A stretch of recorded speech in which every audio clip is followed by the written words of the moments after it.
Olá pessoal, estamos aqui mais uma vez para mais uma aula de filosofia. E hoje o assunto vai ser a filosofia de Plotino. Bem, quem foi Plotino? Plotino foi um filósofo grego que viveu por volta do ano 205 ao ano 270. Plotino, então, ele é posterior a Platão e Aristóteles e, de certa forma, ele tenta unir as filosofias tanto platônica quanto aristotélica. E a filosofia de Plotino vai ficar conhecida como neoplatonismo. A grande obra de Plotino que ele deixou escrita foram as Enéadas. As Enéadas, então, eram tratados de filosofia onde Plotino expunha a sabedoria dele, aquilo que ele aprendeu com os seus mestres e que ele mesmo pensou, desenvolveu, certo? E o que consiste, então, a filosofia de Plotino? Aqui a gente vai ter uma filosofia que tenta explicar muito da relação entre o mundo metafísico e o mundo físico. Então vamos lá. Para Plotino, você tem uma distinção aqui entre o mundo sensível, que seria o mundo físico, e o mundo metafísico, que está dividido em três hipóstases.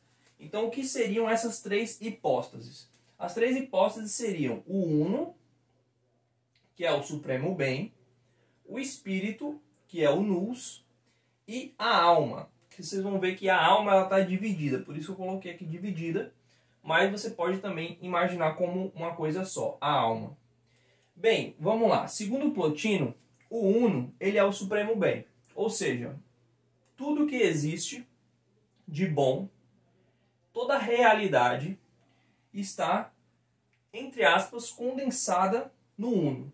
O Uno, ele é, por si só, toda a realidade, todo o bem, toda a beleza, toda a verdade, toda a justiça. Tudo que existe de perfeito, que é um bem, assim, que o ser humano pode almejar e que a mente humana pode pensar, inclusive o próprio homem, inclusive toda a realidade que nós desfrutamos, ela partiu do Uno. Então o Uno, ele é esse supremo bem. Seria aqui bem identificável ao motor imóvel de Aristóteles e também a própria ideia de Uno mesmo de Platão. Platão também pensava num supremo bem chamado Uno, certo? Em seguida, o Uno, ele vai se desmembrar, por assim dizer. Ele vai dar origem, ele vai criar, ele vai fomentar uma divisão, uma multiplicidade, que agora essa multiplicidade, ao se desprender do Uno, vai ser o espírito ou o nous. Ou seja, se a gente pensa em toda a realidade criada, a gente pode abstrair toda ela na nossa cabeça e pensar que toda ela tem uma unidade que seria o Uno, ou seja, o supremo bem, de onde todas as coisas vieram. Seria aquele ponto de ignição, não só do ponto de vista físico, mas do ponto de vista também imaterial. Quando a gente fala do nous ou do espírito, a gente está falando que, primeiro, quando o bem ele começa a se dilatar, quando esse bem, esse Uno, ele começa a se fragmentar, primeiro ele vai assumir a forma imaterial. Ele vai assumir uma forma metafísica de pensamento e ideia. Ou seja, o que é o espírito, o que é o nous? O espírito ou nous seria, a grosso modo, o mundo das ideias de Platão, certo? Por quê? Porque o mundo das ideias de Platão, ele vai dizer que existe, então, um mundo que é composto apenas por ideias, é composto apenas por formas perfeitas, é composto apenas por pensamento. Então, o pensamento, ele tem um conteúdo. Só que o conteúdo do pensamento é a ideia e ela por si só também é pensamento. Então são duas faces de uma mesma moeda. O filósofo, quando ele faz o seu exercício filosófico, metafísico, de reflexão, de aprender verdades metafísicas, de tentar decifrar a realidade, ele começa a gerar na sua mente pensamentos e ideias. Pensamentos que têm como conteúdo ideias, e ideias que só podem existir através do pensamento.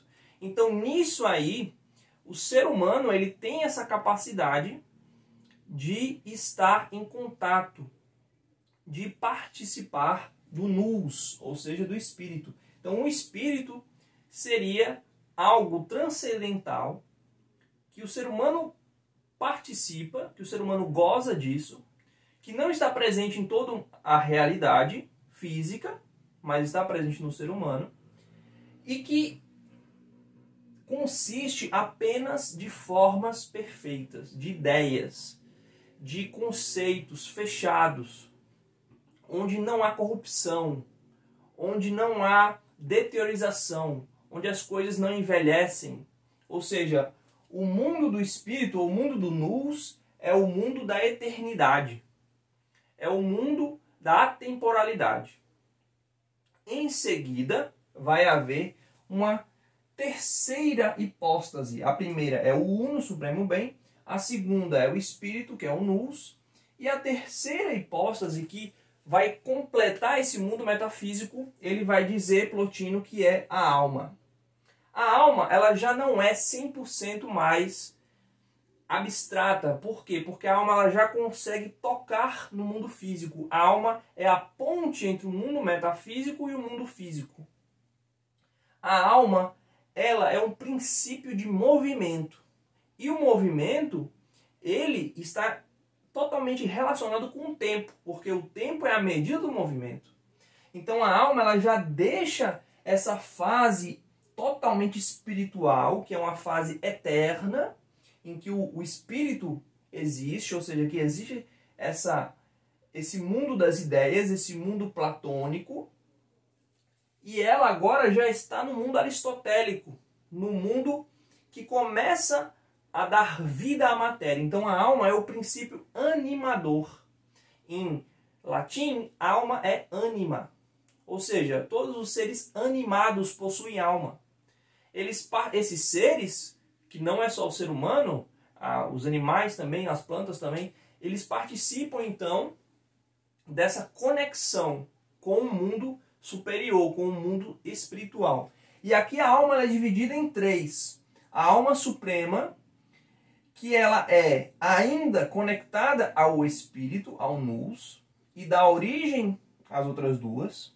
A alma do cosmos, que já é uma alma conectada com a matéria, conectada com o mundo físico, porém ela é uma alma universal, ela não é uma alma dividida, não é uma alma fragmentada, é uma alma do cosmos inteiro, ou seja, tudo que existe, toda a realidade do cosmos, do universo, de todo o sistema solar, de todos os planetas, estrelas e tudo que se move, está conectado à alma desse cosmos. E a alma desse cosmos, então, dá origem às almas particulares, ou seja, almas individuais.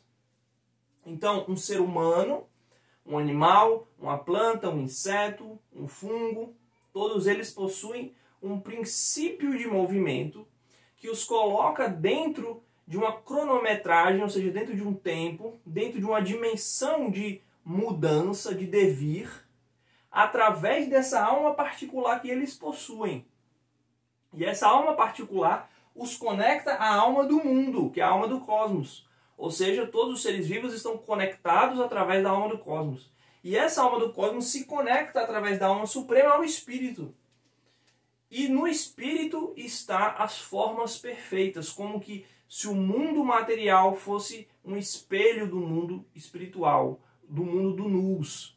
E o espírito, ele está presente, ele é uma das capacidades, inclusive, da estrutura humana. O ser humano, ele possui a capacidade filosófica, ou seja, de buscar racionalmente, intelectualmente, através da sua razão, através do seu nous, através do seu espírito, esse mundo ideal, esse mundo eterno, em que não existe mais a mudança, não existe mais o devir. Esse é o mundo platônico. Esse aqui é o mundo platônico.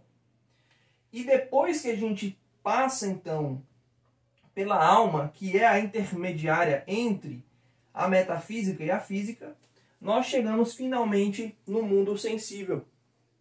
Plotino não vai dizer que o mundo sensível é mau. O que Plotino vai dizer é que o mundo sensível está privado do bem. Ou seja, o mal em si só não existe mal. Só existe bem. Porém, existe um mundo sensível que está privado do bem. Ou seja, ao estar privado do bem, ele está privado da contemplação, ele está privado do espírito, ele está privado da eternidade. É um mundo onde as coisas se degradam, onde você pode atear fogo em algo e fazer um incêndio, e esse algo se degradar, deixar de estar em uma certa condição e passar a se transformar para outra condição. Enquanto que no mundo das ideias nada pode sofrer alteração. No mundo das ideias, a justiça é sempre justiça, a beleza é sempre beleza. A ideia de masculino, de feminino, a ideia de claro e escuro, de bem e mal, todas as formas perfeitas, as formas de tudo aquilo que o ser humano almeja de bom, elas estão condensadas e congeladas e completamente estáveis, sem alteração, sem mudança, dentro dessa realidade. Já no mundo sensível, que conecta-se ao mundo espiritual através da alma, então a alma é esse princípio de vida, de movimento, que chega até o mundo sensível e o faz se movimentar. Então o mundo sensível ele possui o movimento, porém ele está totalmente privado. A matéria é a privação do bem. Por quê? Porque a matéria não filosofa.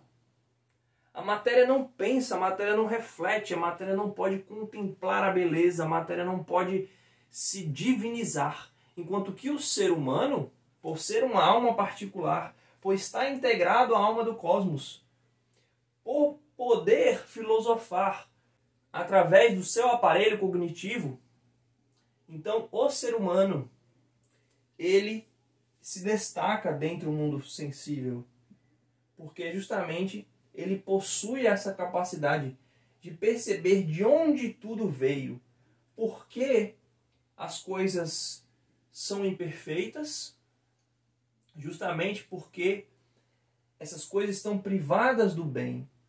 O bem de onde elas vieram. Então aqui já é um afastamento do bem. O bem, o uno, ele atrai. Ele atrai a contemplação. O espírito está constantemente buscando contemplar o uno, buscando alcançar o uno através da sua razão, através do seu pensamento, através da sua ideia.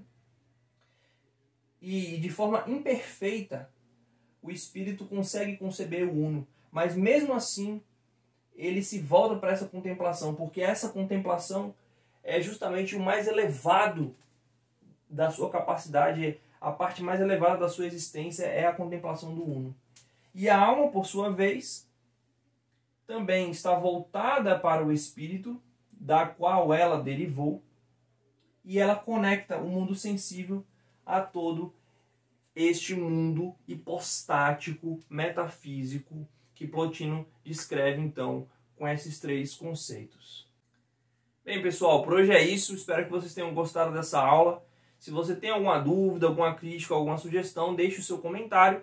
Deixe também um like se você gostou e compartilhe esse vídeo com outros colegas, amigos que você sabe que tem interesse por esse assunto, tá bom? Um abraço e até a próxima aula.